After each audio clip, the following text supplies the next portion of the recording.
요즘은 목회를 하지 않으니까 그렇게 하지 않습니다만은, 목회를 제가 할 때는 일주일에 한 나흘 정도, 많으면 닷새 정도를 저녁 식사를 밤 10시가 넘어서 저녁을 먹었습니다. 그러니까 설교하기가 있거나 성경 공부가 있거나 혹은 무슨 회의가 있으면 긴장이 되어서도 그렇고, 또 그렇지 않아도 또 설교를 하거나 또는 뭐 성경 공부를 할 때 조금 불편한 게 있기도 해서 식사를 제가 하지 않고 보통은 이 집회를 인도하게 되고, 그리고 이제 끝나고 난 다음에 그리고 집에 가서 저녁 식사를 했습니다. 뭐 불편한 것도 있지만 저녁 한 끼를 그냥 대충 먹어서 때운다는 게 너무 속이 상하는 거예요. 그래서 다 끝나고 집에 가서 고무줄 바지로 갈아입고 제대로 차려놓고 먹어야, 그래야 좀 먹은 것 같기 때문에 저녁을 한 나흘 정도, 닷새 정도를 항상 밤 10시가 넘어서 저녁을 먹었습니다.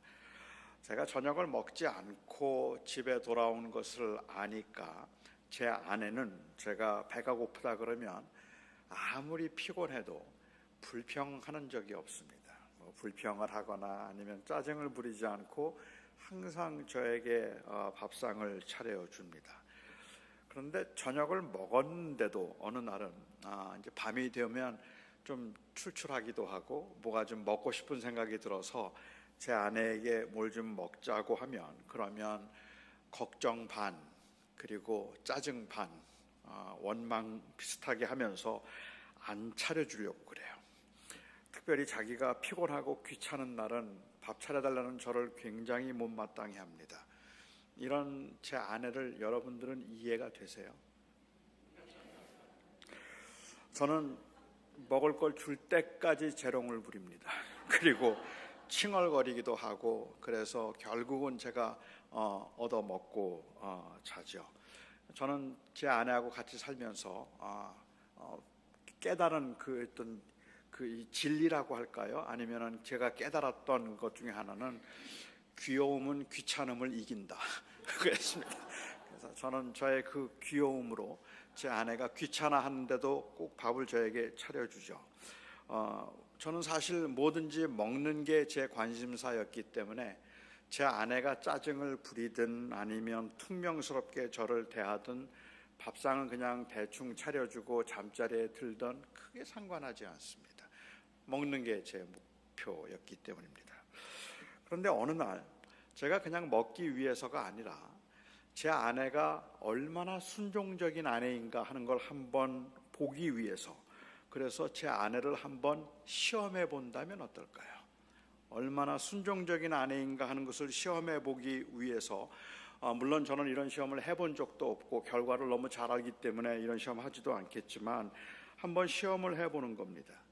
제 아내가 아주 힘들게 하루를 지낸 어느 날 새벽 2시에 제 아내를 깨우는 겁니다. 그리고는 제 아내에게 배가 고픈데 라면 하나만 끓여달라고 말을 하는 거죠. 이럴 때 제 아내가 어떤 반응을 보이면 순종적인 아내일까요? 그 피곤해서 이 곤히 잠들어 있는 제 아내를 제가 흔들어서 깨우는 겁니다. 그러면서 여보, 내가 배가 고픈데 라면 하나만 좀 끓여주라 라고 이야기를 할 때 제 아내가 한쪽 눈만 뜨고 불 꺼 그러면 제 아내는 완전히 빵점짜리 아내입니다. 그죠? 순종이라는 걸 도대체가 모르는 사람인 겁니다. 너무 피곤해서 곤히 자고 있는 제 아내를 제가 깨웠어요. 그리고 배가 고픈데 라면 하나만 끓여달라 그랬더니 짜증을 부려요. 막 투덜거리면서도, 그래도 그냥 투덜거리면서 눈을 부비고 나가서 라면을 끓여다가 제 앞에 놓고 그리고 다시 잠자리에 든다면, 그러면 제 아내는 50점짜리 아내입니다. 순종을 하기는 했는데 기쁜 마음으로 안 했으니까, 좋은 그 기쁜 마음으로 안 했으니까 한 50점쯤 된다 이렇게 말할 수 있을 것 같아요. 아주 곤히 잠들어 있는 제 아내를 깨우고 제가 새벽 2시에 라면이 먹고 싶다고 했더니 제 아내가 너무 졸리운데도 눈을 비비고 일어서면서 시장하시군요 하고는 내려가서 주방에서 라면을 끓여다가 제 앞에 놓고 제가 먹으면서 땀을 흘릴까 봐 부채질을 해주고, 아니면 다 먹을 때까지 그 자리를 지켜준다면 제 아내는 완전히 100점짜리 아내입니다. 정말로 순종적인 아내라고 말할 수 있을 것 같아요. 그냥 상상만 해도 막 가슴이 뛰는 그러한 이야기입니다. 어차피 음식에는 전 별로 관심이 없었고 제 아내가 얼마나 순종적인가 하는 것을 한번 테스트해 보기 위한 것이었으니까 정말 기쁜 마음으로, 자원하는 마음으로, 피곤함 중에도 제가 원하는 것을 해 주었다는 것이 무엇보다도 중요합니다. 하지만 여기에 계신, 제가 짐작하기에는 여기에 계신 대부분의 여러분들, 특별히 우리 여성 여러분들은 제가 그런 시험을 했다는 것 자체만으로 이미 벌써 대단히 비인격적이고 그리고 대단히 비윤리적인 행위였다고 그렇게 생각을 하실 겁니다. 왜냐하면 그 시험은 인격을 무시한 아주 무모한 처사이고 결과에 상관없이 그것은 비인간적인 요구이기 때문에 그렇습니다. 남의 약점을 이용해서 순종을 테스트한다든지 아니면 남의 약점을 이용해서 순종을 요구하는 것은 지극히 비인격적인 일이고, 사랑과 그리고 또한 어떤 이 유익한 목적을 위한 자발적인 순종이 아닌, 이것은 자기의 힘을 과시하기 위한 갑질에 불과할 뿐입니다. 그렇기 때문에 그런 시험을 했다는 것만으로도 이미 벌써 비인격적인 행위를 했다고 지탄을 받아 마땅한 것이고, 그 힘을 통해서 다른 사람들을 누르려고 한 아주 무모한 행동입니다. 순종이란 어떤 경우에도 절대 복종해야 하는 힘에 대한 굴복이 아니기 때문에 그렇습니다. 그것이 강요이든 아니면 그것이 회유이든 그냥 하라면 해라고 하는 그 말로 누군가의 순종을 요구하는 것은 정말로 쓸쓸하기도 하고 아주 가소롭기도 한 힘의 과시에 불과할 뿐입니다. 아내의 순종을 시험하는 것도 이렇게 무모하고 비인격적인 것이라면 오늘 본문에 나오는 사건은 어떻게 생각하시겠습니까? 오늘 본문에서 하나님께서 그 아브라함에게 요구하신 그 요구가 정말로 인격적인 요구였다고 여러분들은 생각하시겠습니까? 하나님이니까 그래도 되나요? 하나님이시니까, 절대적인 하나님이니까 우리를 시험해 보기 위해서 어떤 것도 요구하실 수 있다고 생각해 볼 수 있겠는가? 하나님이 이런 시험을 하셨다는 것 자체가 사실은 그 자체로 이미 하나님의 명예에는 치명적인 그러한 이 문제가 될 뿐만 아니라 이런 것을 요구하신다는 것 자체가 사실은 부당한 것이었다는 생각을 해보신 적은 없으십니까? 우리는 종종 가장 좋은 아내, 그리고 가장 좋은 일꾼, 가장 좋은 자식은 아무 불평이나 원망하지 않고 시키는 대로 다 하는 사람이라고 생각을 합니다. 물론 거기에는 유교적인 영향도 굉장히 강했겠지만 특히 기독교인들에게 있어서 절대 순종을 최고의 미덕으로 여기게 만드는 결정적인 사건이 있었다면 저는 오늘 이 사건이 아닐까 하는 생각을 하게 됩니다. 하나님께서는 도대체 왜 이렇게 비윤리적이고 충격적인 시험을 하셨을까요? 사람을 제물로 바치는 것을 끔찍하게 싫어하셔서 누구든지 자기 자식을 제물로 바치는 자들이 있다면 반드시 죽이라고 말씀하신 그 하나님이 그 자식을 제물로 바치는 것을 가장 비인간적인 행위로 보셔서 끔찍하게 혐오하셨던 주님께서 누구든지 사람을 제물로 바치고 특별히 자기 자식을 제물로 바치는 자가 있다면 이런 자들은 반드시 죽이라고 하신 주님이 어떻게 이런 시험을 요구하실 이런 말도 안 되는 시험을 하셨을까요? 정말로 하나님께서 이것을 통해서 우리들에게 보여주시는 말씀이, 하나님은 절대적인 분이시기 때문에 하나님이 요구하시면 토달지 말고 묻지 말고 따지지 말고 그냥 시키는 대로 절대 복종해야 된다는 것을 가르쳐 주기 위함이었을까요? 어떤 분들은 아브라함이 정말로 하나님을 사랑하는지 이것을 보려고 한 시험이었다라고 말하는 분들도 계십니다. 아브라함이 100세의 아들을 얻었는데 그 아들을 너무너무 사랑하기 때문에, 그래서 하나님을 향한 그 사랑이 소홀해지거나 아니면 자식을 하나님보다 더 사랑하는 것 같았기 때문에 혹시 그가 마음이 변해서 자기의 아들을 주신 하나님보다 더 사랑하고 있는가는 아닐까라는 것이 의심이 되어서 시험을 하신 것이다 라고 말하는 분들도 계십니다. 정말 그럴까요? 저는 그렇지 않다고 생각합니다. 우선은 성경에 아브라함이 이삭을 너무 사랑해서 하나님께 소홀했다는 기록이 한 번도 나오지를 않아요. 그는 그래서 그렇게 하나님께 소홀히 했다고 볼 수가 없습니다. 또한 우리 하나님은 그렇게 질투하시는 하나님이 아니십니다. 그러니까 제가 제 아내를 제 목숨보다 더 사랑한다고 해서 자기 아내를 더 사랑하나 나를 더 사랑하나 봐야 되겠네, 그리고는 어느 날 저에게 나타나셔서 내 아내를 죽이라, 이렇게 말씀하시는 분이 아니시라는 말입니다. 하나님은 우리가 어떤 인간관계에서도 사실은 하나님에게 있어서는 질투하시는 하나님이라는 이 말씀의 의미는 어떤 사람도 하나님에게 사랑의 비교의 대상이 되지 않습니다. 그냥 사랑의 원인이 되실 뿐입니다. 그래서 주님께서는 말씀하시기를 누구든지 자기 부모나 자식이나 혹은 재산을 나보다 더 사랑하는 자는 나를 따르기에 합당하지 않다고 말씀을 하셨거든요. 그런데 누가복음에서는 조금 더 강하게 말씀을 하세요. 누구든지 자기 부모나 자식을 미워하지 아니하면 나의 제자가 될 수 없다고 말씀하셨습니다. 그러니까 하나님께서 말씀하시는 것은 너는 누구를 제일 사랑하니? 이것을 물어보시고 질투하시거나 비교의 대상으로 생각하고 계시는 것이 아니라 그 어떤 사람도, 그 어떤 존재도, 아니면 그 어떤 소유도 내가 살아가는 데 있어서 궁극적인 삶의 원인이 될 수 없다는 이야기를 하고 계시는 거죠. 궁극적인 삶의 원인은 하나님밖에는 안 계시는 겁니다. 누구도 그렇게 할 수가 없어요. 자기 자신도 그렇게 될 수가 없어요. 그러니까 부모를 미워해야 나의 제자가 될 수 있다는 말의 의미는 우리가 살아가면서 궁극적인 삶의 가치와 그리고 존재의 의미를 하나님께 두지 않는다면, 그렇다면 그 삶은 의미가 없다라는 말씀을 하고 계시는 거죠.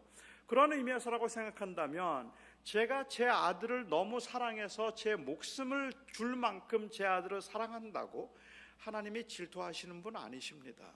하나님께서 제가 너무 제 아들이 좋아서 제 아들하고 시간을 많이 보내거나 제 아내가 너무 좋아서 나 당신 없으면 못 산다고 말했다고 하나님께서 누굴 더 사랑하나 한번 봐야 되겠다라고 저를 시험하실 분이 아니시라는 말이죠. 하나님은 우리가 우리의 가족을 사랑하는 것을 기뻐하시는 분입니다. 우리의 사랑하는 가족들을 위해서 희생하고 사랑하는 가족들을 사랑해서 내 목숨보다 더 귀히 여긴다면 하나님은 그것을 귀히 여기시는 분이지, 하나님이 누구 더 사랑하나 하고 자꾸 비교하거나 아니면 마치 하나님께서 그런 무슨 사이칼라지컬한 문제라도 있으신 분인 것처럼, 사랑에 굶주린 분인 것처럼 너 나 제일 사랑해야 돼 라고 이렇게 말씀하시는 분이 아니시라는 말이죠. 아브라함이 이삭을 사랑했다고 해서 하나님께서 그를 시험하셨을 리가 없습니다. 우리에게 있어서 하나님은 언제나 사랑의 원인이지 사랑의 비교의 대상이 되지 않기 때문에 그렇습니다. 어떤 분들은 말씀하시기를 하나님의 언약을 위한 조건으로 순종을 요구한 것이라고 말하는 분들도 있습니다. 그러니까 하나님께서는 아브라함에게 하늘의 별과 같이 바다의 모래와 같이 내 자손을 많게 해주겠다고 약속을 하시고 난 다음에 그 약속을 하나님께서 지키기 위해서 하나님은 그 약속을 지키실 텐데 이제 아브라함에게 요구되었던 그 조건은 너는 그런데 대신에 순종해야 된다라는 것을 말하기 위함이었다고 말하는 거죠. 16절 말씀에 보면 내가 이렇게 행하여 내 독자도 아끼지 아니하였은즉 내가 네게 큰 복을 주겠다라고 말씀을 하셨으니까 또 그렇게 볼 수도 있겠다 싶은데, 언약의 조건으로 순종을 요구하신 경우들이 성경에는 여러 번 나오기는 합니다만은, 그리고 또한 우리가 살고 있는 이 세상에 오직 믿음으로 구원을 받는다는 슬로건을 가지고 순종을 너무 가볍게 여긴 것도 안타까운 일이기는 하지만, 정말로 오늘 본문이 언약의 조건으로 순종을 말씀하고 계시는 것일까 하는 것을 생각할 때는 좀 더 생각해 볼 필요가 있다는 거죠. 왜냐하면 구약 성경 전체를 우리가 살펴보아도 언약의 조건으로 순종을 요구하신 적은 없습니다. 오히려 하나님께서 이 언약을 이어갈 수 있도록 만들었던 것은 이스라엘 백성들의 순종이 아니었어요. 하나님께서 가나안에 정착하면서 가나안 땅에 이제 들어가면서 제일 먼저 했던 전쟁이 여리고 성과의 전쟁이었습니다. 그런데 이 여리고 성과의 전쟁에서 하나님은 그 이스라엘 백성들에게 정말로 이해하기 어려운 그 요구를 하셨어요. 너는 그 여리고 성과의 전쟁은 이스라엘 백성들에게 굉장히 의미 있는 전쟁이거든요. 왜냐하면 38년 전에 전쟁을 한 번 할 뻔했었는데 이스라엘 백성들 중에 정탐꾼들이 그 여리고 성의 그 군대가 너무 강하다는 말을 듣고 겁을 먹어서, 그래서 38년을 광야에서 방황을 했단 말입니다. 그리고 다시 전쟁을 하게 되었는데 무섭죠. 겁나는 거죠. 근데 그 상황에서 하나님께서 이스라엘 백성들에게 요구하셨던 것이 조금 무모해요. 여리고성은 그냥 돌라는 거예요. 매일 한 바퀴씩 돌아라. 고고학자들의 말에 의하면 여리고성 한 바퀴 도는데 2시간 반에서 3시간 걸린다 그래요. 한 3시간을 돌아요. 둘째 날 또 가서 3시간을 돌아요. 또 셋째 날 가서 또 한 바퀴를 돌아요. 그리고 7번째 날 7바퀴를 돌았습니다. 3시간 걸린다면 21시간 도는 거예요. 이건 보통 피곤한 일 아닙니다. 그런데 그렇게 돌면 한 바퀴 돌고 왔더니 벽에 금이 가고, 또 한 바퀴 돌고 왔더니 벽이 무너져 내리고, 어디가 이 흙이 떨어지고, 그러면 도는 거 재밌어요. 그런데 아무리 돌아도 아무 일도 일어나지 않는 거예요. 그런 상황에서 그냥 돌라고 하셨습니다. 사람들은 이 말씀을 보면서 왜 성이 무너졌을까 하는 비결을 찾으려고 해요. 그래서 어떤 분들은 이야기하시기를 그 성이 무너지게 되었던 것은 바로 이 성을 돌았기 때문이다. 그래서 땅밟기를 말하는 분들이 계세요. 그 점령하고자 하는 땅을 밟아야 된다는 거죠. 그게 만일 비결이라면 저는 감히 여러분들에게 말씀드릴 수 있을 것 같아요. 혹시 원하는 집이 있으시면 그냥 가서 도세요. 그렇게 한 바퀴 도시고 2바퀴 도시고 그렇게 돌면 그러면 되는 걸까요? 어떤 분들은 새벽에 돌았기 때문에 새벽 기도를 이야기하기도 하고, 어떤 분들은 마지막에 함성으로 성이 무너졌으니까 통성 기도를 말씀하기도 하세요. 하지만 거기에는 어떤 비결도 없어요. 제가 알기에는 순종이에요. 무모해 보이지만 순종하면 돼요. 아이성과의 전쟁에서 그들은 참패를 당했습니다. 그들이 참패를 당했던 이유는 불순종이에요. 그러니까 가나안에 들어가서 2번 전쟁을 했는데 첫 번 전쟁에서 순종하면 이기고 2번째 전쟁에서 불순종하면 진다는 걸 경험했단 말입니다. 그러면 머리가 맑아졌을까요? 이렇게 하면 되는구나. 그리고 굉장히 머리가 맑아졌을까요? 세상에는 알아서 좋은 것도 있지만 알면 답답해지는 것도 있지 않습니까? 저는 제가 어떻게 하면 건강을 유지하고 어떻게 하면 제가 정말로 저의 그 셀프 이스팀이 높아진 그러한 그 자아관이 좋아질지 저는 제가 너무 잘 알고 있어요. 지금보다 20파운드만 빼면 돼요. 저는 그거 모르는 거 아닙니다. 저녁 6시 넘어서 아무것도 안 먹으면 돼요. 주로 야채와 닭가슴살만 먹고 하루에 2시간씩 운동하고 그러면 돼요. 건강해질 거예요. 그런데 그렇게 살자 생각하면 그냥 답답해져요. 이거 무슨 재미로 살지? 하는 생각이 들죠. 여러분들도 아니신가요? 믿음 생활 많은 분들이 저에게 어떻게 하면 제 믿음이 자랄 수 있습니까? 어떻게 하면 제가 성장할 수 있을까요? 모르시는 거 아니에요, 여러분. 아시잖아요. 새벽 4시에 일어나셔서 2시간만 기도하시고 1시간 말씀 묵상하시고 그리고 하나님 말씀을 늘 주야로 묵상하면서 그리고 사시면 돼요. 정말로 순종적인 삶을, 그리고 이 신앙생활에 정말 이 열매를 맺는 삶을 살고 싶고 성숙하게 살고 싶으시면 지금 보시는 드라마 다 끊어야 돼요. 그리고 성경을 보시면 그러면 돼요. 그러면 되겠구나, 그런 마음이 드시나요? 아니면 그냥 답답해지시나요? 이거 무슨 재미로 살지? 하는 생각이 드시느냐. 그러니까 저한테 어떻게 하면 성숙한 신앙생활을 할 수 있을까요? 제 믿음이 어떻게 하면 잘할 수 있을까요? 묻는 분들의 의도는 그걸 몰라서가 아니라 그거 다 하면서도 내가 신앙이 좀 성숙해질 수 있는 무슨 방법 없을까요? 그거를 물으시는 것 같더라는 거예요. 저도 그거 알죠. 이스라엘 백성들이 몰랐겠습니까? 순종하면 되고 불순종하면 안 된다, 그거 알았겠죠.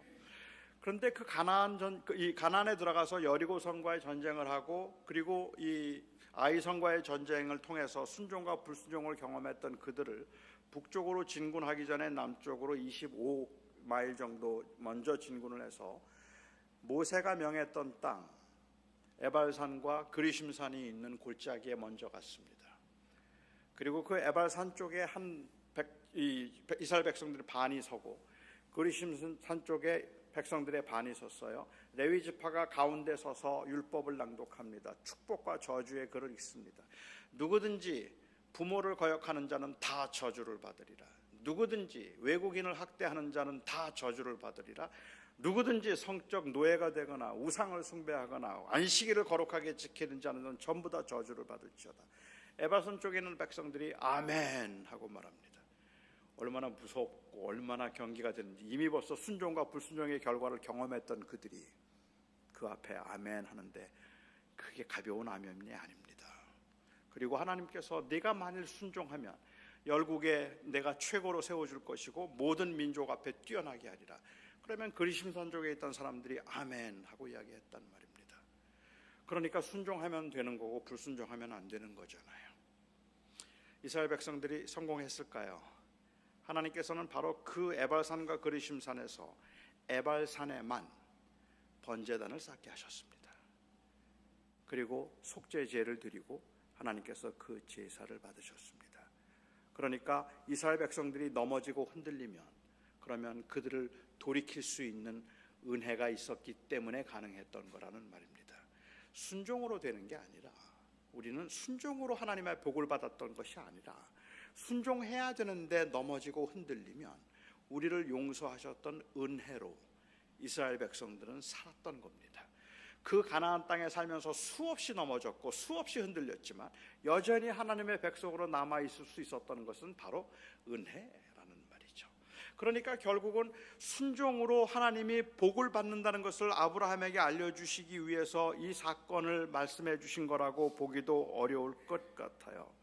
하나님께서 아브라함에게 내 자손을 하늘의 별과 같이 바다의 모래와 같이 많게 해주겠다고 약속을 하신 후에 이삭을 그가 99세 100세의 이삭을 낳도록 하셨습니다. 그래서 그 아들은 바로 언약의 자손이고 그를 통하여서 많은 민족을 그를 통하여서 그 자손이 번창할 거라고 말씀하셨는데 그 하나님께서 아브라함에게 이삭을 죽이라고 말씀하시는 거예요. 지금 이삭을 제단의 제물로 삼아서 그를 죽이라고 말씀하시는 겁니다. 이럴 때 그냥 무조건 네 알았습니다, 주님이 말씀하시면 내 아들이라도 죽여야지요, 이게 순종의 자세일까요? 아니요. 제가 생각할 때는 아브라함은 하나님 앞에 항변했어야 돼요. 따졌어야 돼요. 주님, 그러면 이 약속은 어떻게 되는 겁니까? 주님께서 이 아들을 통하여서 자손을 번성케 하시겠다고 말씀하셨는데 이 아들을 지금 죽이면 어떻게 하란 말입니까? 따졌어야 되는 거예요. 그게 맞는 거잖아요. 하나님께서 그것을 기대하셨을지도 모르는 거죠. 아니, 제가 생각할 때는 아브라함의 경우는 내가 이렇게 순종해서 하나님 앞에서 하나님이 원하신다면 내 아들도 죽입니다, 그 믿음을 보이기 위해서가 아니라 그는 하나님의 약속을 믿고 있었기 때문에 하나님의 말씀에 순종할 수 있었다고 생각해요. 히브리서에서는 이 말씀에 대해서 설명하면서 말하기를 아브라함은 하나님이 그 아들을 다시 살리실 줄을 믿었기 때문에 그를 죽이려고 했다라고 이야기를 하고 있습니다. 그러니까 결국은 아브라함의 경우에 있어서는 그냥 하나님, 도저히 이해할 수 없는 일이지만 하나님에게는 무슨 뜻이 있을 것이고 하나님이 하신 약속은 반드시 이루어질 거라는 그 믿음 때문에 그는 굉장히 무모한 일이지만 이 일을 그냥 순종하기로 했던 겁니다. 저는 이 사건을 그냥 단순히 아브라함의 순종이라는 점에서 볼 것이 아니라 조금은 메시아적으로 읽어야 된다고 생각했습니다. 이건 단순히 아브라함이 아들을 죽이면서까지 보여준 충성심을 우리들에게 본으로 말하고 있는 게 아니라는 말입니다. 그러니까 너희들도 아브라함처럼 그렇게 순종하라, 그러면 복을 받으리라, 이 말씀이 이 사건의 교훈이 아니라고 저는 생각을 하는 겁니다. 또한 그렇기 때문에 교회의 요구, 그리고 또한 그 목사의 요구에 절대적으로 복종을 하면 그것이 복을 받는 비결이라는 패러다임을 제시하고 있는 사건이라고 보아서도 안 됩니다. 이 사건은 아브라함에게는 잊을 수 없는 체험이었고 또한 충격적인 사건이었지만 그럼에도 불구하고 하나님의 약속을 다시 한번 확인한 시간이었고 하나님께서 우리들을 향한 하나님의 마음을 보여주실 수 있는 사건이었습니다. 하나님께서 아브라함의 순종에 기뻐하셨던 것은 아브라함은 자기 아들도 죽일 만큼 나를 제일 사랑하는구나 하는 그것 때문에 기뻐하시는 것이 아니라 아브라함이 순종함으로 인하여서 하나님의 마음을 우리들에게 보여줄 수 있게 되어서 하나님은 기뻐하셨던 것이죠. 좀 그렇게 보아야 된다고 생각을 하는데, 그래서 하나님께서는 이 사람을, 그런 사람을 미리 준비하셨다고 생각합니다. 하나님의 사랑을 우리들에게 보여주고 하나님의 그 놀라운 사랑의 계획을 저희들에게 보여줄 수 있는 역할을 맡을 수 있는 사람은 하나님의 뜻에 순종해서 하나님이 원하시는 그러한 반응을 보일 수 있는 사람이어야 했고, 자기 아들을 끔찍하게 사랑하는 사람이어야 했고, 그리고 아버지의 뜻을 헤아려서 아버지에게 순종할 아들이 있는 사람이어야 했습니다. 하나님은 아브라함을 그렇게 준비시키신 겁니다. 100세에 아들을 낳게 하셨고 순종적인 아들을 낳게 하셨고 그리고 미리 준비를 하셨던 거죠. 어느 날 하나님께서 아브라함을 부르셨습니다. 이때 아브라함은 그의 인생 가운데 가장 행복하고 그리고 가장 편안한 삶을 살고 있을 때였습니다. 외부와의 전쟁도 끝났고 안정된 생활을 하고 있었고 자식도 또 잘 자라주었어요. 블레셋 사람들과의 마찰도 다 끝났으니까. 그런데 하나님께서 아브라함을 부르십니다. 아브라함아, 아브라함아. 아브라함이 대답합니다. 내가 여기 있나이다. 이 대답에는 주님 감사합니다. 무엇이든지 말씀하세요. 주님 말씀하시면 다 따르겠습니다라는 그러한 감사의 마음이 담겨 있었을 겁니다.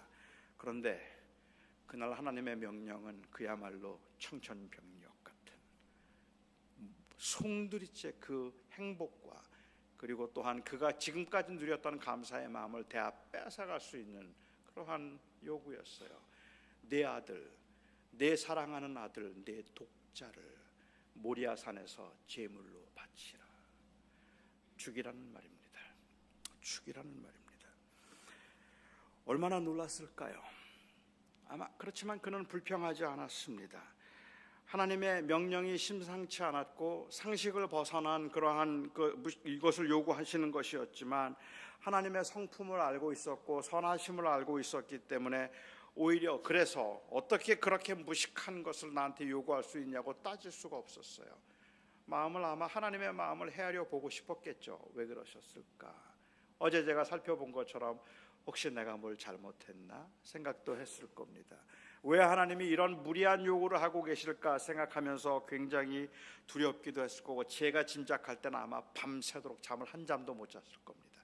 너무 힘들어서 너무 괴로워서 아무 말씀도 하지 않지만 그냥 콧노래 부르듯이 기뻐하면서 주님 달라고요? 물론이죠. 내 아들이라도 뭐 문제 없습니다. 그런 마음이었을 리가 없죠. 너무너무 힘들고 너무 고통스러워서 차라리 하나님께서 내 목숨을 살라고 말씀하시면 기꺼이 드리겠는데 아들 죽이라고 하니까 이거 어떻게 해요? 감당할 수가 없는 거죠. 그래서 그는 아마 밤새도록 힘들어하면서 쩔쩔맸을 겁니다. 아내에겐 뭐라고 말해야 되죠? 지금 사라한테는 뭐라고 말해야 됩니까? 하나님이 아들 죽이래. 그리고 그냥 데려가면 되는 겁니까? 이때 이삭의 나이가 정확하게 몇 살이었는지는 성경이 기록하지 않고 있으니까 모르는데 당시 그 유대 랍비들의 문서를 보면 이 당시에 이삭의 나이가 16살이었다고 말하는 사람들이 있고요. 또 어떤 사람들은 이삭의 나이가 37살이었다고 말하는 사람도 있습니다. 37살이었다고 말하는 랍비의 그 이 전승에 따르면 그들이 37살이라고 생각하는 이유가 뭐냐 하면 이 사건이 기록되고 나서 바로 다음에 23장에서 사라가 죽습니다. 127세의 나이로 죽습니다. 근데 그 당시 유대인 랍비들 중에는 사라가 죽은 이유가 이 사건의 충격이라고 생각하는 사람도 있을 정도예요. 자기 남편이 아들을 죽이려고 했어요. 그 모습을 보면서 얼마나 경악했을까. 샤갈이라고 하는 미국 이 아메리칸 주 아티스트가 있는데, 이 샤갈이라고 하는 이 미술가가 이 아브라함이 이삭을 바치는 사건을 그린 그림이 있습니다. 굉장히 화려한 색채로 그림을 그렸는데, 그 그림에 보면 그 이삭을 묶어놓고, 이삭은 한눈만 뜨고 있어요. 나무 위에 올려놓고 칼을 들고 죽이려고 하고 있는데 그 옆에 검은 수풀이 있는데요, 그 숲 안에 한 형체가 하나 있어요. 그야말로 공포 가운데 경악하는 이 모습이 있어요. 누굴까요? 사라예요. 샤갈이 그린 그림에서도 이 사라가 몰래 쫓아왔다가 자기 남편이 아들을 죽이려고 하는 것을 보고 너무 놀래서, 그래서 그 숲에 숨어 있으면서 경악하는 모습을 그리고 있는 그 그림이 있습니다. 그냥 우리가 생각하면 그냥 쉽게 순종했다고 생각할 수 있겠지만 이건 정말 말도 안 되는 이야기잖아요. 그 아들을, 아브라함은 이제 그렇게 하고 난 다음에 비록 자기는 순종의 모습을 보였을 수 있을지 모르지만 아내에게는 뭐라고 설명해야 되죠? 아니, 그 이후로 그 아들이 받은 상처를 어떻게 감당하며 살아야 되는 거죠? 그 아들은 내내 그것을 굉장한 아버지가 자기를 죽이려고 했는데 그것을 어떻게 감당할까? 뭐라고 말할까? 아브라함은 이삭과 함께 사흘길을 걸어서 모리아 산으로 갔습니다. 아들을 꽁꽁 묶어 놓았어요. 그리고 나무를 벌려놓고 나무 위에 묶어서 앉혔습니다. 그리고 칼을 들고 그를 죽이려고 합니다. 저는 이 이삭이 아무 말도 하지 않고 그냥 그 자리에 있었다는 게 신기할 정도예요. 그런데 그를 묶어놓고 칼을 들고 죽이려고 하니까 하늘로부터 소리가 들렸습니다. 하나님의 음성이 들렸어요. 아브라함아, 아브라함아, 이제 되었다. 그만 멈추어라. 그 아들에게 손을 대지 말라. 하나님께서 이 말씀을 아주 기뻐하시면서 이 말씀을 하셨을까요? 아주 너무 좋아서 아브라함아, 아브라함아, 이제 됐어, 그만. 하하하하. 난 네가 내 아들 너무 좋아하길래 누구 더 사랑하나 한번 보려고 그랬지. 그런데 너는 나를 더 사랑하는구나. 그래서 네 아들도 죽이려고 하네. 됐어, 정말 기분 좋다. 하하하. 만약에 하나님이 그렇게 웃으셨다면 저라면 그때 하늘을 향해서 주먹을 들었을 것 같아요. 하나님, 그러시면 안 됩니다. 그 고통이 너무 힘들었기 때문에, 너무 아팠기 때문에 단순히 하나님이 누구 더 사랑하는가 보려고 그런 시험을 하셨다고 생각한다면 저는 참을 수가 없을 것 같아요. 어떻게 하나님이 그러실 수가 있어요? 어떻게 그런 고통스럽고 그런 말도 안 되는 요구를 가지고 하나님께서 하나님을 더 사랑하는지 아들을 더 사랑하는지 그걸 어떻게 그렇게 시험할 수가 있어요? 아마 저라면 그냥 그 자리에서 하나님이 나를 인정해 주셨다고 기뻐하고 좋아하기보다는 그냥 털썩 주저앉아서 통곡을 했을 것 같아요. 너무너무 힘들었기 때문에, 너무너무 가슴이 아팠기 때문에. 그럴 리가 없습니다. 하나님은 아브라함의 순종을 기뻐하셨지만 그것을 통쾌하게 웃고 기뻐하시고 웃지 않았을 겁니다.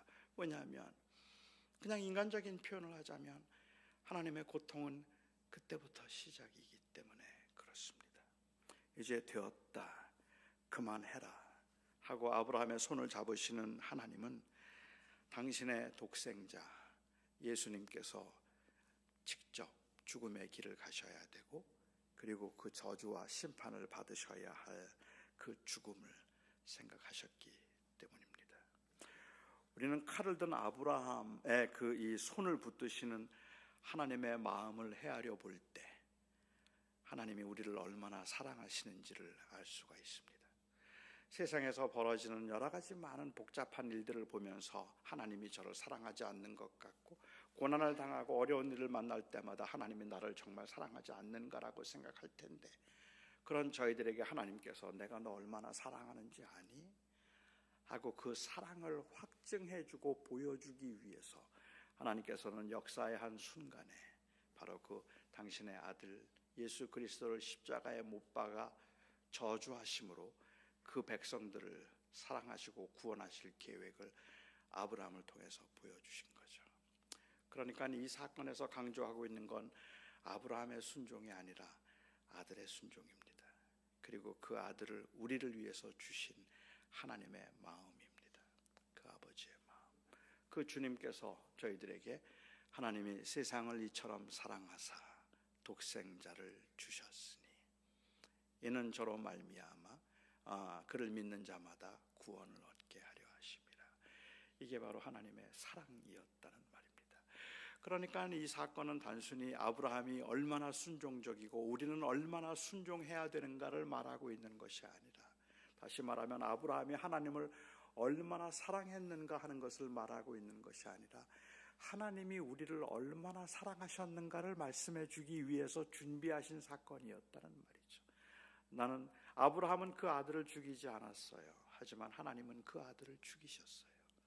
그렇게 준비하신 하나님께서 내가 너를 이처럼 사랑한다, 그리고 하나님께서 우리를 그렇게 사랑하신다는 사랑의 확증과 그리고 그 사랑을 가장 실감나게 저희가 경험할 수 있는 하나의 사건이 있다면, 저는 아브라함이 이삭을 바친 사건이 아니었을까 하는 거죠. 그 상황이 어떤 상황이고 그게 얼마나 어려운 일인가를 우리가 생각하고 이게 얼마나 감동적인가를 생각한다면, 하나님께서 우리에게 하신 일들은 그 어떤 것과도 비교할 수 없는 엄청난 사랑의 사건이었음에 틀림이 없다는 말입니다. 이 사건은 우리가 어떻게 순종하고 살아야 되는가 하는 것을 단순히 말하고 있는 것이 아니라, 그 부분이 없는 건 아닙니다. 제가 나중에 좀 말씀을 드리겠지만, 하지만 그 순종을 가능하게 만드는 그 근거는 우리의 의지가 아니라 하나님의 사랑이라는 거죠. 우리는 그 감동되어서 순종하지만 그 하나님의 그 사랑을 입기 위해서 순종하지는 못합니다. 그만큼은 안 되죠. 그런데 하나님께서 우리를 위해서 이 길을 가심으로 우리가 그 은혜와 사랑에 사로잡혀 있으면, 그러면 우리에게 순종하라 말씀하시는 거죠. 하나님은 이렇게 우리를 사랑하십니다. 여러분은 누구에게가 정말로 사랑한다는 고백을 들어보신 적이 있으십니까? 여러분들이 감동적인 그 사랑의 고백을 혹시 들어보신 적이 있는지 모르겠어요. 여러분들이 저를 보시면 금방 느끼셨겠지만, 저는 정말 수많은 연애 편지를 받았거든요. 그냥 모든 자매들이 저를 너무 좋아하는 거예요. 그래서 저에게 그냥 좋아한다 그러고 사귀자 그러고 그런 편지들을 정말 많이 받았는데, 왜 이렇게 안 믿으시는 거죠? 표정이 같이. 근데 제가 지금까지도 잊지 못하고 있는 감동적인 편지는 제 아내에게서 받은 편지입니다. 제 아내가 그 표현을 잘 하지 않는 사람인데, 그런데 한 번은 저에게 연애 편지를 하나 보내왔어요. 그래서 그 편지에 시를 하나 썼더라고요. 그 시를 저는 지금도 외우고 있습니다. 그때 그 보내준 시. 둥글둥글 축구공 같기도 하고, 반질반질 차돌 같기도 하고, 토실토실 알밤 같기도 한 것, 무엇인가 했더니 자기 얼굴이더라. 그래서 하죠. 제가 그 시를 외운다니까요. 근데 저한테는 그게 굉장히 감동이에요. 왜냐하면 잘 표현하지 않는 제 아내가 나름대로 그래도 저에게 마음을 담아서 쓴 편지, 애교스럽게 쓴 편지죠. 프랑스의 화가였던 마르셀 드 렉루얼이라고 하는 사람이 자기가 사랑하던 여인인 이 막달린 드 빌라로올이라고 하는 그 여인에게 연애 편지를 하나 썼습니다. 그런데 이 로버트 리플리라고 하는 미국 문학가의 말에 의하면 인류 역사상 지금까지 쓴 연애 편지 중에 가장 긴 연애 편지랍니다. 그 면회 편지에서 마셀은 그의 여자친구였던 그 빌랄로에게 편지를 보내는데 지브젬이라는 그 프렌치어로 I love you죠. 나는 당신을 사랑합니다 하는 지브젬이라고 하는 이 말을 1875년도에 그 해에 1000을 곱해서 187만 5천 번을 썼습니다. 187만 5천 번을 사랑한다는 말을 지브젬이라는 말을 써서 보냈어요. 여러분들은 아내나 남편에게 지금까지 살면서 내가 50번만 들었어도 이만큼 훨씬 더 행복했겠다 생각하는 분들도 계실지 모르겠는데 하루에 3번씩 들어도 40년 동안 들어도 5만 번밖에 안 돼요. 그런데 187만 5천 번을 썼습니다. 그런데 이걸 자기가 쓴 게 아니라 대서인을 고용해서 썼습니다. 갑자기 시시해지죠. 그런데 정말 놀라운 건 저는 어떻게 그걸 할 수 있었는지는 모르겠어요. 몇 명의 대서인을 고용해서 얼마 동안 썼는지 모르겠는데 187만 5천 번을 그냥 쓰라고 맡겨서 쓴 게 아니라 그 여러 대서인들을 불러놓고 지브젬 하고 말하면 그 대서인들이 지브젬이라고 따라하고 지브젬을 썼습니다. 그러니까 사랑한다는 말을 듣고 또 말하고 쓴 거예요. 562만 5천 번을. 엄청나죠? 정말로 대단한 편지라고 볼 수 있을 것 같아요. 하지만 제가 생각할 때는 아마 여기 계신 분들 그 편지 보면서 와 좋겠다라고 생각하지만 크게 감동은 안 받으실걸요. 그렇죠? 그냥 어떻게 생각하면 그렇게 큰 감동보다는 정성은 참 좋은데 부러운 마음은 안 들고 차라리 그냥 그 돈으로 명품 가방이나 하나 사주면 그게 차라리 낫지 무슨 562만 5천 번을 이 종이에다가 써서 그렇게 고백을 했나라고 생각하는 건 이거는 그냥 단순히 대서비를 돈으로 받는 게 더 낫겠다는 물질적인 마음 때문에 그런 것만도 아니고 상대방의 원함과는 관계없이 자기 방식대로만 쓴 거예요. 페이퍼로 도대체 몇 천 장을 보냈는지 모르지만 그거 읽어봤겠습니까? 똑같은 말이 거기에 187만 5천 번이 써있는데 그거 한 장 보면 다 아는 건데 그 다음에 그거 보겠습니까? 아니죠. 그러니까 자기 방식대로 정성을 표현한 것이라서 그럴 수도 있을 것 같아요. 하지만 아마 돈이 많은 부자라면 그 정성에 감동을 할 수 있을지는 모르겠어요. 근데 제가 생각할 때는 물질적인 마음 때문에 그런 것만이 아니라 저희들은 사실은 이 땅에 살아가면서 너무 사는 게 버겁고 고되기 때문에 그런 낭만적인 것들을 즐길 만한 여유가 없어요. 차라리 그냥 돈을 주지. 그게 차라리 낫지. 그냥 그렇게 사랑한다는 표현을 이렇게 거창하게 한다고 해서 그게 나에게 이렇게 실감이 나지 않을 만큼이나 버거워요. 조금 힘들다는 생각이 든다는 말입니다. 억만장자쯤 된다면 제 생각엔 돈 1000불보다는 이런 편지가 더 좋을지도 모르겠죠. 정성이 들어간 게. 하지만 저희는 아닌 것 같습니다. 글쎄요. 때로는 하나님의 사랑이 그렇게 느껴질 때가 있다는 말입니다. 하나님이 우리를 사랑하셔서 독생자를 주셨다는 그 말을 듣는데 그 말은 사실은 돈 1000불 주시는 것보다 감격스럽지가 않아요. 그냥 차라리 나한테 좀 좋은 환경을 주시거나 건강을 좀 주신다면 그게 차라리 낫지 하는 생각이 들기 때문에 하나님께서 우리를 사랑하신다는 그 말이 마음에 별로 와닿지 않는 거죠. 그래서 어쩌면 그냥 섭섭하죠. 하나님이 돈이 필요하신 것도 아니고 하나님이 금이 필요한 것도 아닌데 없어서 우리에게는 고난인 것이 하나님에게는 차고 넘치는데 그런데 참 안 주세요. 말로만 사랑한다 그러세요. 말로만. 그런데 실제로 우리가 필요한 것들을 얼마나 채워주셨는가 생각하면 별로 그렇지가 않은, 그래서 섭섭함이 느껴질 때가 있더라는 말입니다. 예를 들면 이런 것 같아요. 한 10여 년 전에 저희 부모님 댁에 가면 저희 부모님 댁 패리오에 이 트레드밀이 있었습니다. 그래서 거기 이제 그 운동을 하시는 러닝머신이 거기에 있었는데 뽀얗게 먼지가 앉을 만큼 안 쓰시는 기계예요. 그리고 당시에 저희 부모님은 그 이 피트니스 클럽에 멤버십을 가지고 계셨기 때문에 집에서 운동을 안 하세요. 제가 그거 알아요. 그 하루는 제가 저희 아버님께 그 기계를 저를 좀 달라 그랬어요. 제가 운동을 좀 하고 싶은데 아버지 그 기계 저 주세요라고 말씀드렸더니 저희 아버님께서 안 된다고 하셨습니다. 아 왜요? 그랬더니 가끔은 집에서 운동하신대요. 제가 아닌 거 알거든요. 그래서 아예 아버지 운동 안 하시잖아요. 나는 운동할 때 필요하니까 이거 절 좀 주세요라고 말했더니 저희 아버님이 안 된다 그러시면서 여기에다가 고추 말리고 빨래 널고 그러면 너무 쓰기 좋아서 그게 안 된다고 하시는 거예요.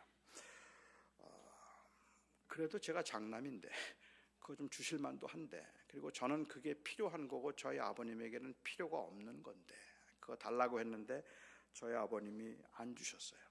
뭐 다른 뜻이 있을 수도 있겠고, 저만 주면 동생들이 뭐라 그럴까봐 뭐 그런 마음을 가지실 수도 있겠고, 저에게는 그것을 요구할 만한 권리가 있는 것도 아니기는 했지만 저희 아버님에게는 그 기회가 필요 없다는 것과 저에게는 너무도 필요하다는 것, 그것 때문에 저희 아버님이 안 주신 것이 저에게는 굉장히 섭섭했습니다.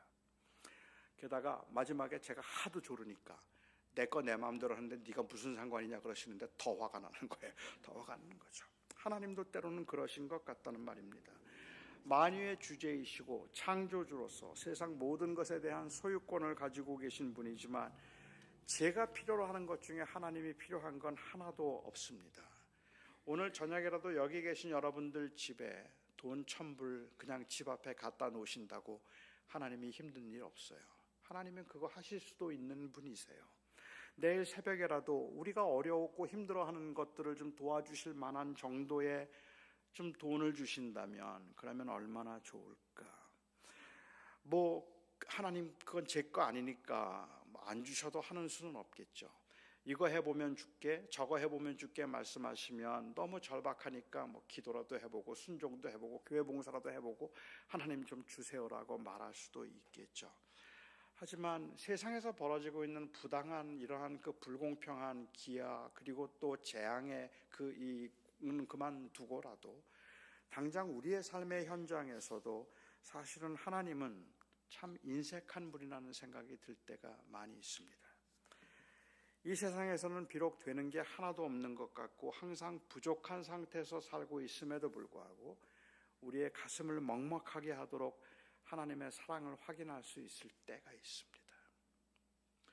하나님이 세상을 이처럼 사랑하사 우리에게 좋은 것을, 재산을, 재물을 주셨다고 말하지 않고 당신의 아들을 친히 주셨다라고 이야기합니다. 그런데 사람들은 이 독생자를 주셨음에 돈 1,000불을 주셨을 때만큼도 감동하지 않죠.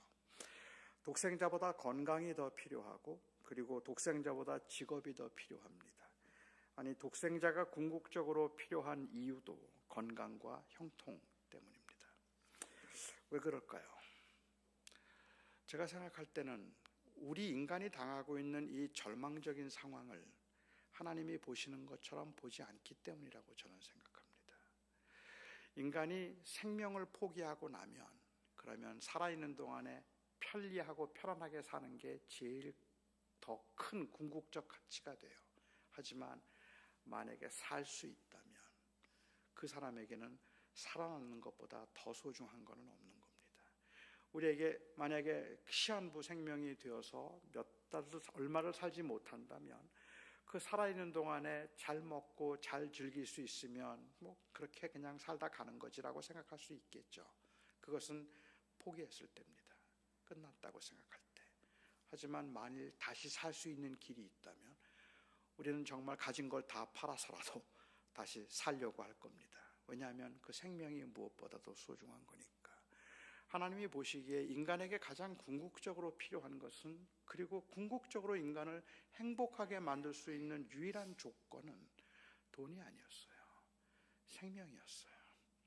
생명이 인간을 다시 인간 되게 만들 수 있는 가장 궁극적인 그 조건이었기 때문에 하나님께서는 그 인간들을 행복하게 하고 인간의 존엄을 다시 회복하고 인간이 인간 되도록 하기 위해서 하나님께서 하셨던 일은 당신의 아들을 통하여서 우리를 다시 하나님의 자녀로 삼아주시는 이 엄청난 일을 행하신 것이죠. 이것이 바로 우리에게 베푸신 하나님의 사랑입니다.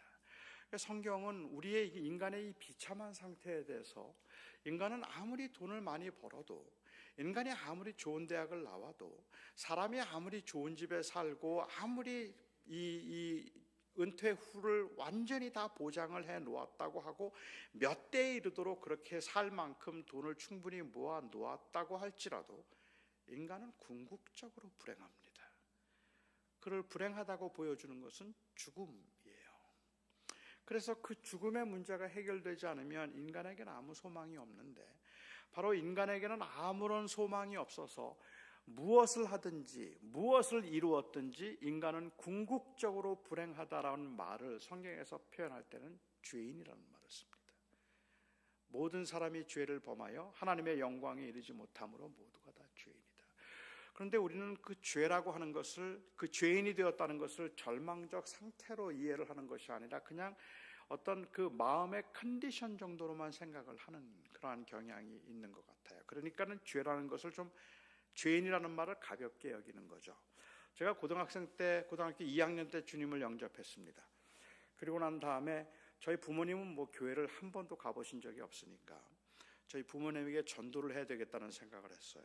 그래서 한참 몇 달 동안 제가 기도를 하고 준비를 한 다음에 저희 아버님에게 제가 처음으로 전도를 했는데, 근데 제가 전도한다는 게 당시 고등학생이 아나요? 그러니까 그냥 저희 아버님 보고 아버지 저하고 같이 교회 다니시면 좋겠어요 그랬어요.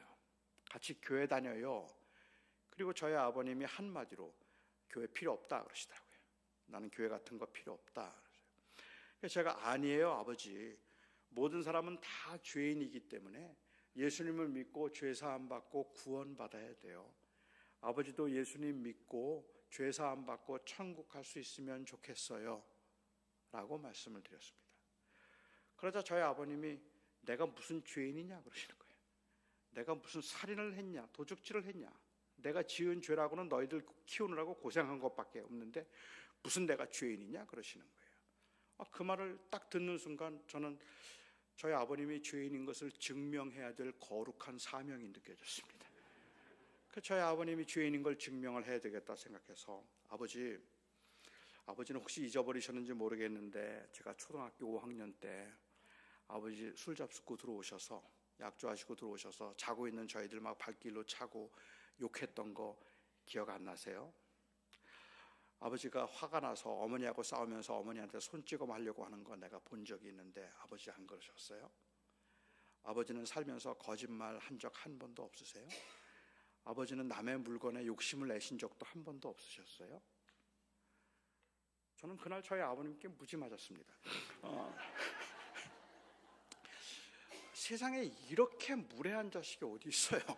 아버지가 죄인인 걸 증명하기 위해서 초등학교 5학년 때 약주 잡수시고 했던 일부터 생각 시작해서 뭘 잘못했는가를 쭉 이야기를 하고 있는 모습이 마치 꼭 정죄하고 있는 모습인 것처럼, 그래서 우리가 전도를 하면서도 모든 사람들에게 죄인이라고 말하면서 이렇게 정죄하는 듯이 들리는 게 이게 불편하니까 사실은 꽤 많은 경우에 죄인이라는 것을 가볍게 여기도록 전도하는 일종의 기술을 배우죠.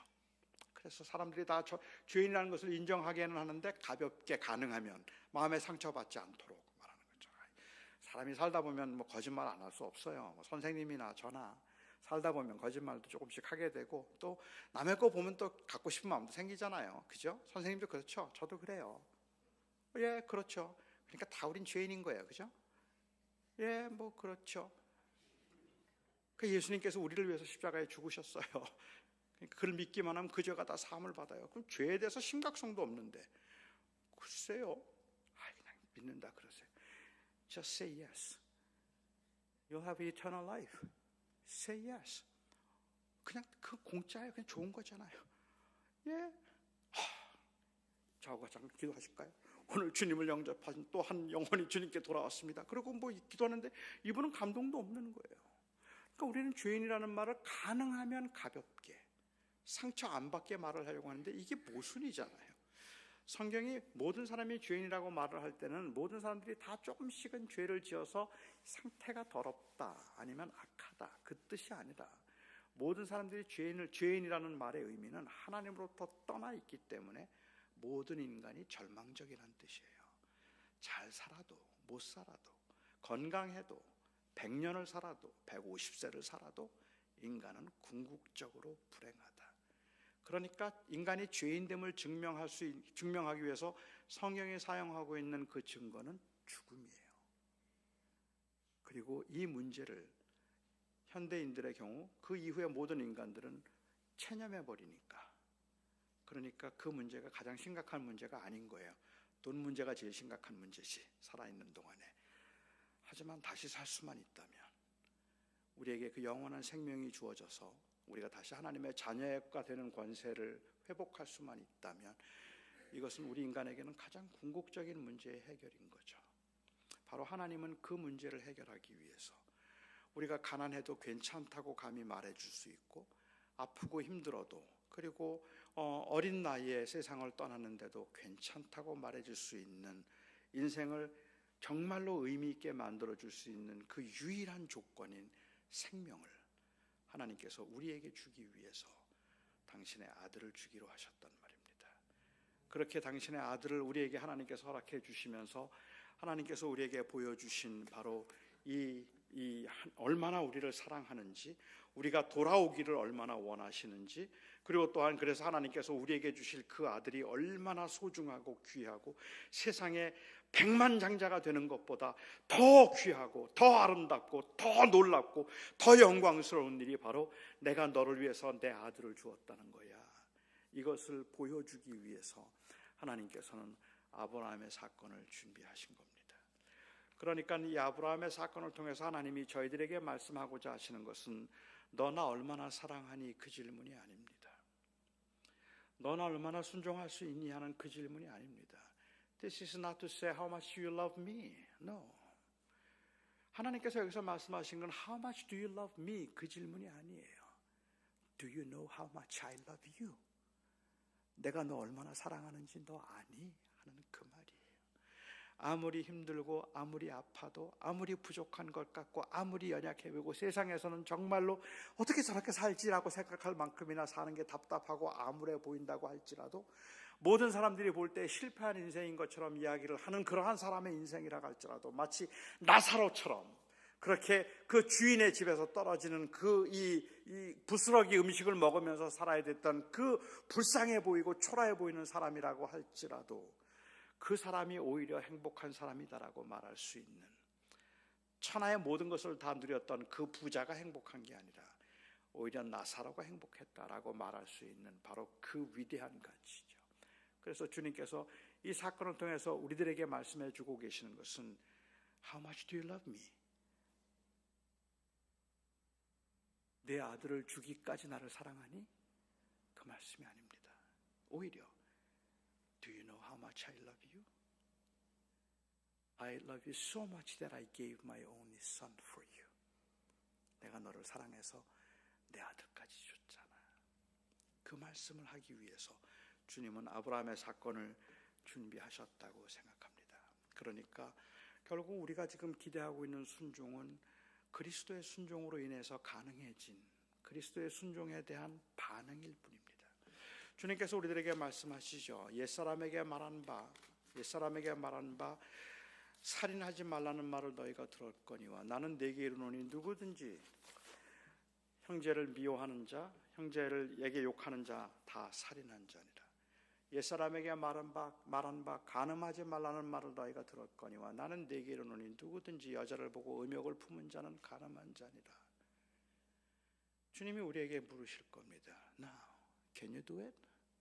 Can you do it? 형제를 미워해도 살인이래요. 음욕을 품어도 간음이래요. 그렇게 사실 수 있어요? 여러분 그렇게 사실 수 있습니까? 그렇게 순종하실 수 있으세요? 그만큼 순종할 만큼 능력이 되세요? 아니요, 저는 못하겠어요. 저는 자신 없어요. 아니, 저는 알아요, 제가 못한다는 걸. Can you do it? No, I can't. 주님, 저 못해요. 그리고 주님이 저에게 말씀하십니다. So I died for you. So I did it for you. 그래서 내가 너를 위해서 했잖아. 그래서 내가 너를 위해서 죽었잖아. 그 주님의 죽으심으로 주님께서 그 일을 이루셨어요. 내가 못하는 것을 주님께서 대신 순종해 주신 것이죠. 그리고 주님께서 이제 저희들에게 또 물으시는 겁니다. So, would you do it? 한번 해볼래? 할 능력은 안 되는데요. 그 은혜 때문에 하고 싶어요. 잘 못하겠지만 해보고 싶습니다. 우리가 이 자리에 나와 앉아있는 것은 I can do it 그게 아니에요. 주님이 해주셨기 때문에 I want to do it 그거죠. I would do it 한번 해볼게요. 그 마음이 우리를 이 자리에 있게 만드는 겁니다. 그러니까 우리의 순종은 그리스도의 순종에 대한 반응이지 그리스도의 은혜를 입도록 하기 위한 조건이 될 수 없다는 말입니다. 지금 이 사건도 우리에게 아들을 죽이기까지 나 사랑하면 내가 너 사랑해 줄게 이 말씀을 하시는 게 아닙니다.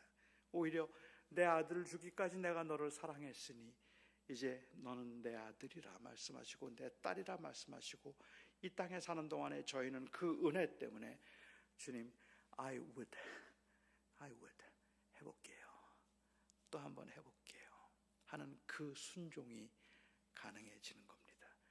저는 오늘도 이 저녁에 여러분들이 그냥 하나님께서 주님께서 저는 이 에베소서에 말씀하셨던 게 너무 감동이 되는데 에베소의 이 교회를 향해서 3장에서 그 바울이 기도를 하면서 나는 너희가 내 목숨을 다하고 내 힘을 다해서 여호와 하나님 예수 그리스도를 내가 사랑하기를 원한다 그렇게 기도하지 않고요. 나는 너희가 하나님의 그 사랑의 길이와 넓이와 깊이와 높이를 더욱 알기를 원하노라 그렇게 얘기해요. 그리고 난 다음에 4장부터 그리고 난 다음에 이제 서로 사랑하라 말씀하시고 겸손하라 말씀하시죠. 그러니까 우리가 겸손하고 사랑할 수 있는 그 근거는 바로 그 은혜에 대한 반응일 뿐이에요. 우리는 그 주님이 우리를 얼마나 사랑하셨는가 하는 것을 회복되지 않은 상황에서 하나님의 말씀에 순종하려고 하는 것은 때로는 너무 무모해 보이는 요구들이지만 그렇지만 우리가 그 순종에 기쁨으로 감히 반응할 수 있는 것은 하나님이 우리를 얼마나 사랑하셨는가를 알기 때문입니다. 하나님이 우리를 얼마나 사랑하시는지 하나님께서 우리를 위해서 그 아들을 주셨고 그 아들은 그 하나님의 뜻을 따라 순종의 길을 가셨습니다. 그리고 오늘 우리가 그 예수 그리스도 때문에 하나님을 나의 아버지라고 부릅니다.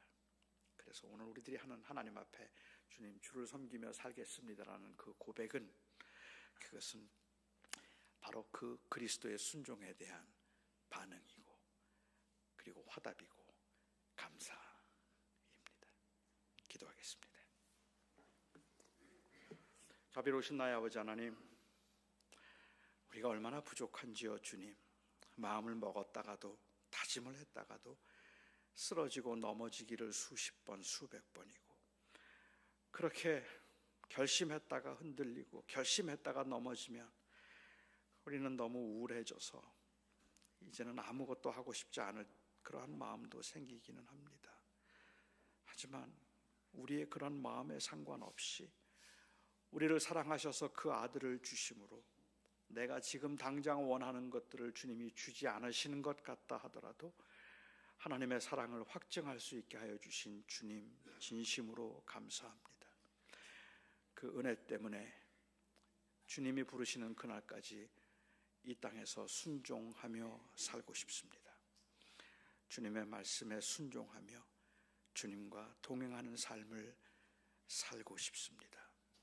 오직 그 사랑 때문에 그 은혜 때문에 우리 서부장로교회에 속한 그리고 이 자리에 함께 하신 우리 사랑하는 성도님들을 주께서 은혜 가운데 붙드셔서 주님 앞에 주님을 사랑하겠다는 고백을 하기 이전에 하나님이 얼마나 우리를 사랑하시는지를 다시 한번 깊이 생각해보고 그 은혜에 젖어들 수 있도록 주님 각자의 마음을 만져 주시옵소서.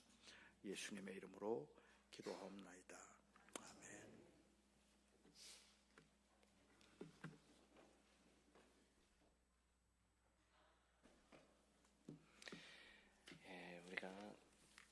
주님이 주신 말씀을 기억하면서 함께 기도하기를 원하는데요.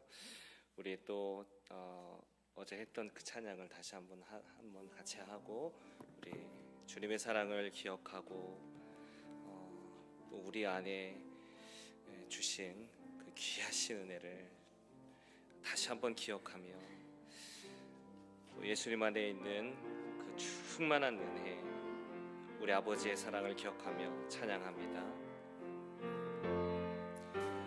무명이어도 공허하지 않은 것은 예수 안에 난 만족함이라. 가난하여도 부족하지 않은 것은 예수 안에 오직 나는 부요함이라. 고난 중에도 견뎌낼 수 있는 것, 고난 중에도 견뎌낼 수 있는 것을 주의 계획 있기 때문이라. 실패하여도 일어설 수 있는 것은 예수 안에 오직 나는 승리하. 난 예수로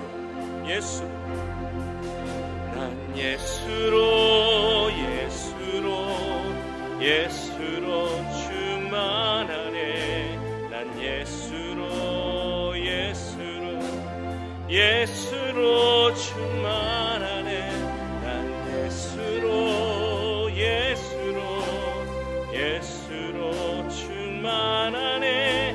영원한 왕 내 안에 살아계. 내 몸이 약해도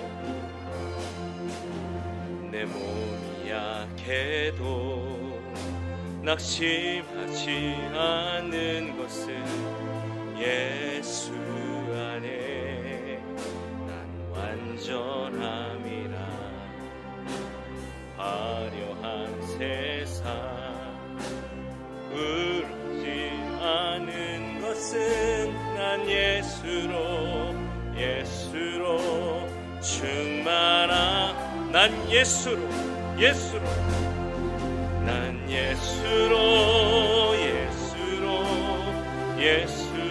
충만하네. 세상 모든 것들도 부럽지 않네. 난 예수로 충만하네. 영원한 왕 내 안에 살아. 난 예수로 충만하네. 난 예수로 충만하네. 세상 모든 풍파도 두렵지 않네. 난 예수로 충만하네. 영원한 왕 내 안에 살아계시네. 여러분, 이 시간 한번 기도할 때 잠깐 우리 하나님 앞에 서서 기도하기를 원하는데요. 잠깐 불을 좀 꺼주시고 우리 한번 마음을 모아서 우리 주님 바라보며 기도하기를 원합니다. 오늘 말씀을 통해서 정말 우리가 순종할 수 있는 이유와 능력이 무엇인지 알게 되었습니다.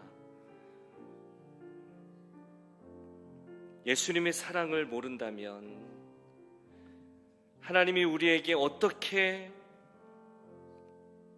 복종시키셨는지를, 자기 자신을 복종시키셨는지를 모른다면, 그 예수님의 순종과 그 순종에 드러난 아버지의 깊으신 사랑을 우리가 정말 성령으로 깊이 깨닫고 우리 안에 그 사랑이 없다면 우리는 결코 의미 있는 삶을 살아갈 수가 없고, 참으로 우리의 순종의 삶이 너무도 고통이 될 수밖에 없고 억지가 될 수밖에 없고, 사역도 또 내가 살아가는 모든 삶도 정말 겨우겨우 버티며 살아가는 그런 어떻게 보면 지옥 같은 삶이 될 수밖에 없는, 은혜를 지옥으로 받는 그런 우를 범하게 되는 우리 자신의 모습을 돌아보게 됩니다. 예수님 사랑 없으면, 주님의 사랑을 우리 중심에 깊이 새기고 깨닫지 못한다면, 그 사랑이 내 안에 깊이 모셔지지 못한다면 우리는 아무것도 할 수가 없습니다. 우리의 찬양은 진정한 찬양이 될 수가 없고, 예배는 그저 우리의 이기적인 마음에서 나오는 허영이 될 수밖에 없습니다. 이 시간 기도할 때 우리 그렇게 껍데기로 의미 없이 살아가지 않기를 원합니다. 예수님의 깊으신 사랑, 그 사랑 안에 온전히 빠져서 정말 순종의 삶 살아갈 수 있는 우리가 되게 하여 주시옵소서. 주님의 나에게 순종하신 그 사랑을 따라 내가 순종하며 사랑하며 살아가게 하여 주시옵소서. 우리 주님 앞에 주님이 주신 그 은혜의 사랑 감사하며 정말 기도하기를 원하고요. 그리고 그거 정말 깨닫게 하여 주시옵소서. 그리고 정말 깊이 깨달아 이제 내 의지로 살아가는 게 아니라 예수님의 사랑으로 순종하며 살아가는 우리의 삶이 되게 하시고 우리 교회 되게 하여 주시옵소서. 이 시간 간절히 기도하며 나갈 때 우리 주여 간절히 부르짖고 합심하여 기도합니다. 주여, 오 아버지 하나님, 우리가 주신 모든 것을 주신 아버지 하나님의 그 크신 사랑, 아버지 하나님 참으로 예수님을 우리에게 주셨고 그 놀라우신 그 사랑의 은혜, 아버지 하나님 그것으로 인해 우리가 순종하며 참으로 주님께서 기뻐하시는 삶을 살아나갈 수 있음을 아버지 정말 말씀 안에서 깨닫습니다. 오 아버지 하나님, 그동안 참으로 우리 예배 찬양과 우리의 모든 사역과 우리의 모든 삶의 길이 오 주님 참으로 예수님의 사랑에 대한 기쁜 깨달음과 주님의 그 놀라우신 순종에 대한 기쁜 깨달음이 없다면, 오 아버지 그 사랑이 없다면, 그 사랑에 대한 기쁜 깨달음이 없다면 오 아버지 정말 껍데기일 수밖에 없고 중심 없는 순종일 수밖에 없고, 오 아버지 하나님 참으로 주님이 기뻐 받으시는 그런 귀한 제사가 제사일 수 없음을 주님 말씀 통해서 다시 한번 주님 깊이 생각합니다. 오 아버지 주님 앞에 섭니다. 주의 사랑이 깨달아지게 하여 주옵소서. 우리 주님의 사랑이 깨달아지게 하여 주시옵소서. 주님의 사랑에 온전히 매여서 순종하며 주님의 사랑에 매여서 찬양하며 예배하며 오 아버지 전도하며 헌신하며 사역하며 살아가는 우리의 삶이 되게 하여 주시옵소서. 주여, 주님의 사랑에 주님 정말로 매여 살아가는 삶 되게 하여 주시옵소서. 주의 사랑이 무언지 주여 성령으로 깨닫게 하여 주시옵소서. 우리를 위해서 모든 것을 다 복종시키시며 자기 죽기까지 순종하신 아버지의 귀하신 사랑이 오 아버지 하나님 우리의 중심에 있음을 주여 정말 고백할 수 있게 하여 주시옵소서. 그 사랑을 위해 살아가며 아버지 하나님 예배하며 순종하며 전도하며 살아가게 하여 주시옵소서. 오 아버지 아버지 아버지 오 아버지 주여 인도하여 주시옵소서. 아버지 이 시간에 또한 우리 한 번만 더 기도하겠습니다. 우리 기도할 때는 참 우리가 주님의 사랑을 증거하기 위해서 기도하는 그 한 사람이 있지 않습니까? 우리가 오래도록 태신자를 품고 기도하고 있습니다. 또 이 시간에 우리 주님께서 생각나게 하시는 그 한 사람이 있습니까? 여러분 이 시간 간절히 기도할 때 그도 주님의 사랑 깊이 깨닫게 하여 주시옵소서. 주의 사랑 알고 참으로 복된 인생, 의미 있는 인생 살아갈 수 있도록, 생명력 있는 삶 살아갈 수 있도록 도와주옵소서. 주의 사랑 알게 하여 주시옵소서.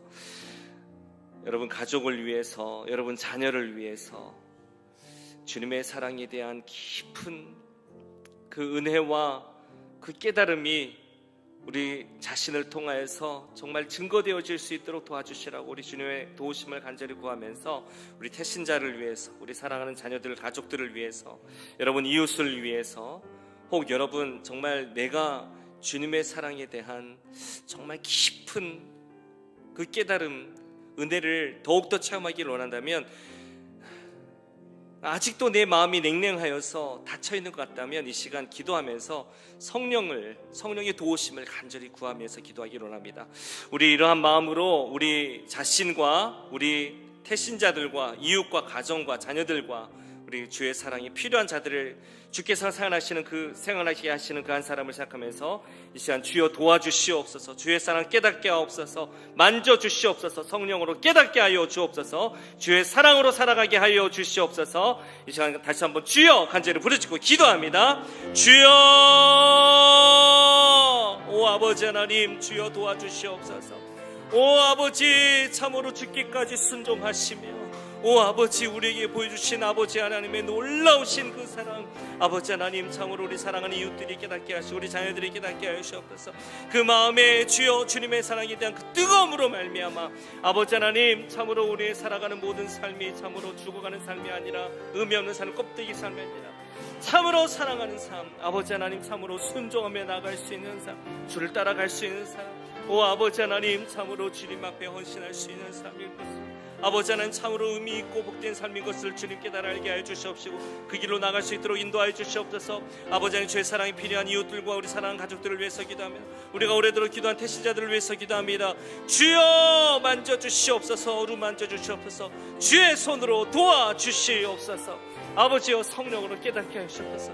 말씀을 들으며 주님께서 우리를 얼마나 사랑하시는지를 깨달게 알게 하여 주시옵시고, 오 아버지 하나님, 그 사랑 앞에 나아갈 수 있는 아버지 하나님, 참으로 그런 마음을 열어주시옵시고 주여 마음을 열어주시고 만나주시고 인도하여 주시옵소서. 오 아버지, 축복하여 주시옵소서.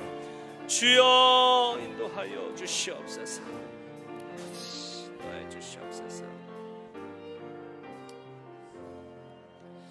존귀하신 아버지 하나님, 오늘 말씀을 통하여서 정말 주님의 사랑에 대한 주님, 참으로 깊은, 더 깊은 그런 이해와 깨달음을 주님께서 우리에게 인도해 주시는 것을 감사드립니다.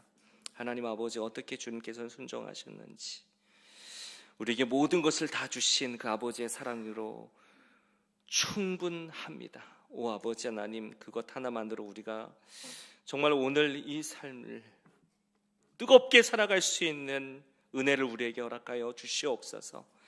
오 아버지 하나님, 우리의 냉랭한 마음들이 이 예배의 시간들을 통하여서 계속되어지는 또한 부흥회를 통하여서 또 우리가 모여서 기도하고 예배할 때마다 녹아지며 예수의 사랑 앞에 온전히 녹아지고 무너지며 교만한 것들이 꺾이며 차가운 것들이 녹아지며, 오 아버지, 참으로 이웃을 향하여서 또 주님을 향하여서 온전히 열리며 사랑하며 순종하며 살아가는 우리 삶, 우리 교회 되도록 축복하여 주시옵소서. 우리 주님 함께 하시고 인도하심을 감사드리오며 예수님의 이름으로 기도하옵나이다. 아멘. 할렐루야. 주의 이름으로 축복합니다. 이제 우리가 봉헌할 때 이명호 안수 집사님께서 찬양해 주시겠습니다.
여러분 잠깐 광고에 말씀드리면 내일도 주일 1부 예배 8시, 2부 예배 10시 30분 이렇게 또 오늘 부흥회가 계속 이어지고요. 내일은 또 특별히 창립 감사 주일입니다. 여러분 기도하는 마음으로 또 함께 즐겁게 함께 참여해 주시면 되겠습니다. 우리 옆에 계신 분들에게 한번 인사 한번 하실 때 내일도 이어집니다. 이렇게 한번 인사하십시오. 예, 은혜의 자리로 항상 나오시고 또 더욱 나아가는 우리 교회가 되기를 간절히 바랍니다. 이 시간에 이제 우리 노진주 목사님께서 봉헌 기도와 축도를 해주시겠습니다. 우리 다 자리에서 한번 일어나셔서 함께 기도했으면 좋겠습니다.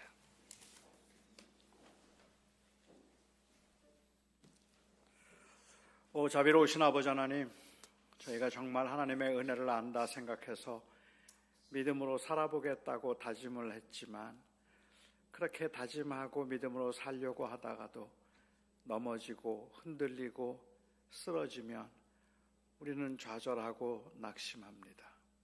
그러나 주님, 100번을 넘어져도 1000번을 쓰러져도 우리가 다시 일어설 수 있게 만드는 것은 이번에는 할 수 있다는 우리의 의지 때문이 아니라 그리스도의 순종 때문입니다. 하나님께서 우리를 그토록 사랑하셔서 결코 우리를 포기하지도 버리지도 아니하시는 그 사랑 때문에 힘들고 어렵고 버거운 믿음 생활이지만 지금까지 왔습니다.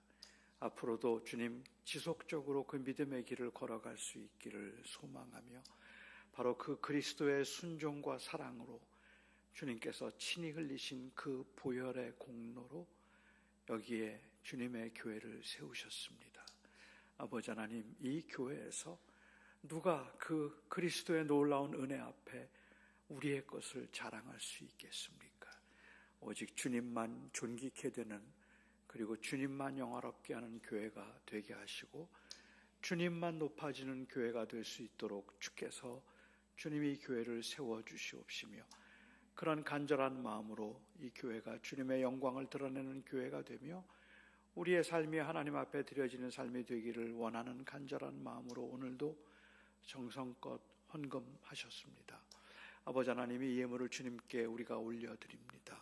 아버지 하나님, 예물뿐만 아니라 우리의 기도를 올려드리며 우리의 삶을 올려드리고 특별히 이 교회를 주님의 손에 올려드립니다. 아버지 하나님, 주님이 영광을 받으시고 주님의 뜻이 이루어지게 하여 주시옵소서.